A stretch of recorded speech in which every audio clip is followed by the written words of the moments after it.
BSSC inter level की exam cancel हो गई है। आगे के 2 चरण भी रद्द कर दिए गए हैं।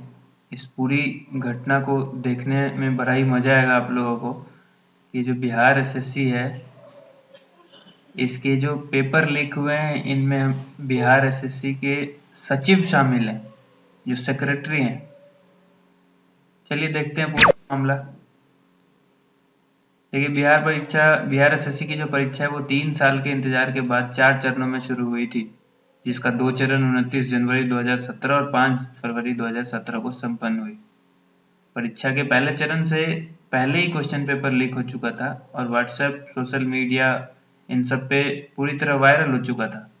लेकिन इस बात की सूचना मनु महाराज एसएसपी पटना के, उन्होंने सूचना भी दी सचिव को, उनको अवगत कराया कि पेपर लीक का मामला आ रहा है, आप इस पर ध्यान दीजिए, बट वो मानने से तैयार नहीं।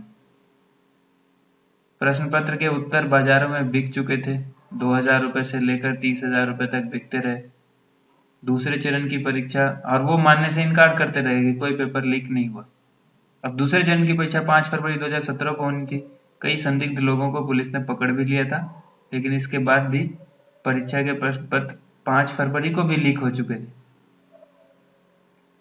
सचिव को फिर बताया गया, लेकिन वो मानने से इनकार करते रहे और हर बार वो कहते थे कि पुख्ता सबूत पेश कीजिए, जिसके पास ऐसा कोई उत्तर है या कुछ है वो हमारे सामने लेकर आए, हम उस बात की फिर जांच करेंगे। बट क्वेश्चन पेपर से लीक होने से इनकार करते रहते थे। अब छात्र लगातार परीक्षा रद्द करने की मांग करते थे, लेकिन सचिव उनकी सुनते नहीं थे। कि वो साफ कहते हैं कि पेपर लीक हुआ ही नहीं। वो इसलिए कहते थे, उनका कहना भी जायज था, क्योंकि वो खुद ही इस मामले में शामिल थे। अब जिन छात्रों ने 3 साल मेहनत की, उनका गुस्सा भी बनता है। अब उन लोगों ने क्या किया कि उनका तो भविष्य खराब हो ही रहा था। उन लोगों ने क्या किया, गुस्साए छात्रों ने बीएसएससी के कार्यालय पर हमला बोल दिया। वहां सचिव को और उनके कई कर्मचारियों को पिटाई कर दी। इस मामले में कई छात्रों को भी चोट लगी और पुलिस को भी अपना डंडा बरसाना पड़ा, जिसमें कई छात्र गिरफ्तार भी हुए। मामला मुख्यमंत्री तक पहुंच गया। मुख्यमंत्री जी ने एसआईटी टीम बनाई और जांच के आदेश दे दिए।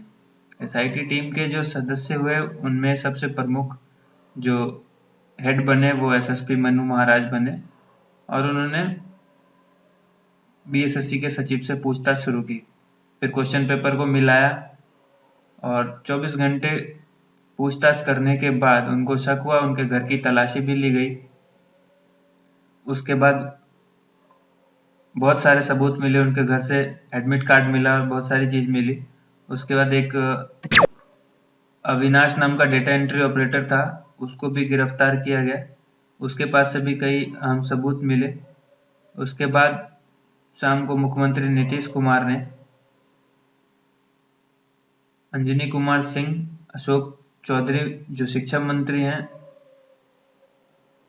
और दूसरे अधिकारियों के साथ बैठक की और उस बैठक में परीक्षा को रद्द करने की घोषणा की।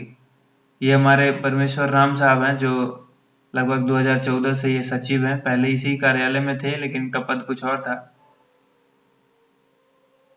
तो ये था बिहार एसएससी का परीक्षा लीक होने का पूरा मामला। Thank you.